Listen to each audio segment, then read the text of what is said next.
Antara gold bar 5 gram dan 1 dinar, mana yang lebih baik? Jika dilihat dari nilai, iaitu dari sudut ketulinan emas, kedua-duanya adalah sama, berketulinan 999.9. Bezanya daripada gram emas itu, gold bar ini beratnya 5 gram dan 1 dinar ini beratnya 4,25 gram. Beza berat 0,75 gram. Dari sudut harga, 5 gram ini dibeli ianya lebih mahal daripada 1 dinar ini. Jadi untuk menjawab soalan yang mana lebih baik, kedua-duanya baik untuk disimpan. 5 gram hari ini berharga sekitar 2.500 dan 1 dinar sekarang berharga sekitar 2.100.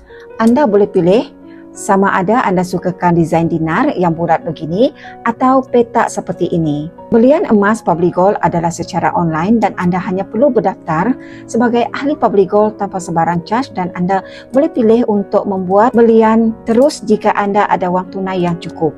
Atau anda boleh pilih untuk menyimpan di akaun emas Gap mengikut bajet anda sehingga anda capai grade emas yang anda mahu, dan kemudian arahkan sistem untuk menghantar emas ini kepada alamat anda. Bagi yang sudah bersedia untuk memulakan tabungan emas, anda boleh rujuk pin video saya untuk 5 langkah daftar akaun public gold, dan saya akan bimbing anda dalam cara dan langkah-langkah simpanan emas yang terbaik untuk anda.